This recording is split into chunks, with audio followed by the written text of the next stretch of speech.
¿Cómo le va, Paulón? Muy buenos días. José Luis Salinas me está saludando. ¿Qué tal, José Luis? ¿Cómo estás? Buen día. Buen día, es un gusto nuevamente poder dialogar con usted, ¿no? Y hablar un poquito sobre estas modificaciones al proyecto de esta ley Ómnibus que, bueno, han marcado de distintos sectores una firme oposición a este proyecto de ley. Sí, una ley que se pretendía como una ley de refundación de la República, de una casi reforma constitucional encubierta y que se ha ido desgranando. Vos sabés que del proyecto original que llegó del gobierno, 664 artículos, se emitió un dictamen que tiene 520, o sea, ya hay un 20% de la ley que queda en el camino, y el proyecto que se va a aprobar entre martes y miércoles, si es que finalmente se logra la aprobación, va a ser una ley de emergencia muy corta, en la cual van a quedar afuera muchos de los temas fundacionales, entre comillas, que el gobierno presentaba, pero bueno, le dará algunas herramientas limitadas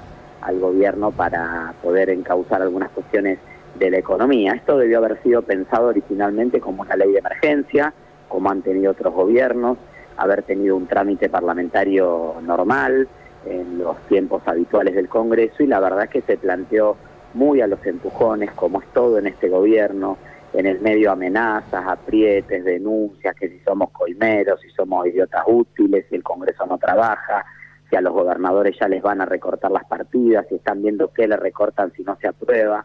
Una metodología muy complicada de hacer política que para el corto plazo puede servirle al gobierno para sostener un relato más bien en redes sociales y en sus ecosistemas de seguidores, pero que la verdad que le hace mucho daño al país, porque el país lo que necesita es mostrar seriedad, mostrar institucionalidad, mostrar que la República está funcionando, que es lo que en definitiva permite que las inversiones que van a generar trabajo vengan aquí.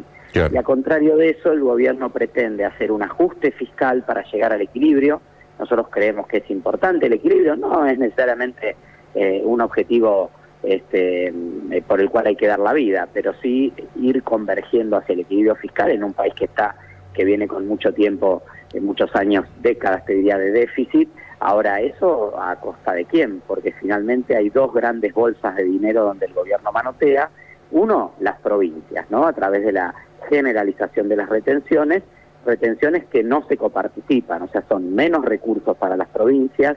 En la provincia de Santa Fe se estiman 2.500 millones de dólares en un año, que luego no van a volver ni en obra pública, porque el presidente ya dijo que recortó la obra pública y acaba de echar al ministro de Infraestructura, ni en coparticipación. Y por otra parte, el otro gran manotazo que pega el gobierno es en los jubilados y jubiladas a través de dos medidas: el congelamiento y la cristalización de la pérdida del poder adquisitivo de las jubilaciones de cerca de un 40%, porque al cambiar el sistema de cálculo del aumento de la movilidad jubilatoria se come un trimestre de gran aumento que ha habido. Diciembre, enero y febrero van a ser meses vienen siendo meses altamente inflacionarios. Y el otro es liquidando el Fondo de Garantía de Sustentabilidad, que es el que prevé los fondos para las jubilaciones futuras. Así que la verdad que entendemos que es un proyecto que la verdad es muy difícil de acompañar, y por eso junto a Mónica Fein y otros diputados y diputadas hemos presentado un dictamen propio y vamos a votar en contra del proyecto de bases que ha enviado el gobierno, más allá de que después en el tratamiento en particular algunas cuestiones muy puntuales que consideramos que pueden ser positivas las acompañemos, o bien si logramos modificaciones en temas como retenciones, biocombustibles, etcétera, que sí traerían un beneficio para la provincia. Con lo que usted está exponiendo, sin duda que está, digamos, no hay una posibilidad muy cercana de llegar a un acuerdo, ¿no? Con esta ley que uno se plantea, ¿no? Teniendo en cuenta lo que usted ha marcado, el tema de privatizaciones, pero digo, ¿realmente es una ley de base esta? No, es una pretensión. El gobierno, lamentablemente, el gobierno Milei llegó al gobierno con la promesa de hacer una política distinta, y lamentablemente la política de Milei es exactamente igual a la política que nos trajo hasta acá: confrontación, relato, látigo y chequera. Y la verdad es que uno esperaba, yo no lo voté obviamente, nosotros no hicimos campaña por él, pero digo, la sociedad argentina esperaba abrir un nuevo tiempo, quizá negativo, pero en un sentido positivo. Y la verdad es que, en primer lugar, la gestión la están llevando adelante funcionarios de la década del 90, del gobierno del macrismo, con los vicios de la casta que tanto menospreciaba a Milei.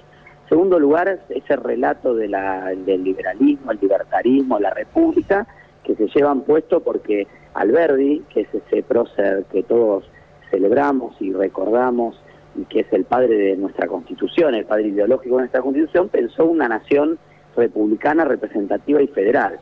La verdad es que Milei se lleva puesto el republicanismo porque menosprecia la división de poderes, intenta gobernar por DNU y con facultades delegadas. Se lleva puesto la representatividad porque desconoce que hay otros poderes, los gobernadores, el poder legislativo, que también son votados por el pueblo y deben ser escuchados, y obviamente se lleva puesto el federalismo, porque esta ley muestra que lo único que quiere Milei es sacarle los recursos a las provincias para quedárselos en la nación y seguir gobernando. Así que la verdad es que es un gobierno como te decía, de mucho relato, igual que lo que vimos en estos últimos años y que nos llevó a esta crisis en la que estamos.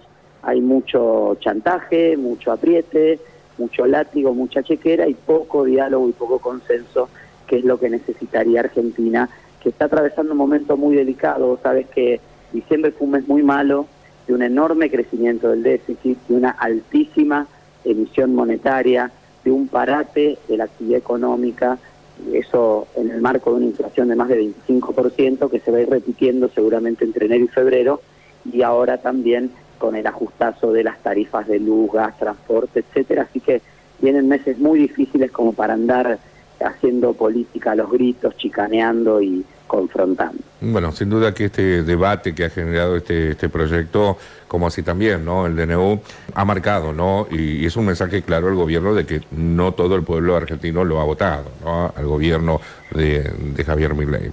No, y la gente también votó el Parlamento, y sí. El Parlamento tiene esta composición, y el martes y miércoles ustedes verán en la sesión de qué manera esta pretensión autocrática de Milei va a quedar reducida a una expresión de una mera ley de emergencia económica, incluso quedándose Milei sin muchas de las herramientas que necesitaría o que él dice necesitar, porque en lugar de sentarse, dialogar y buscar alternativas, se ha encerrado en una propuesta que no ha sido dialogada, que quiere sacar con forceps, y Argentina todavía tiene una institucionalidad.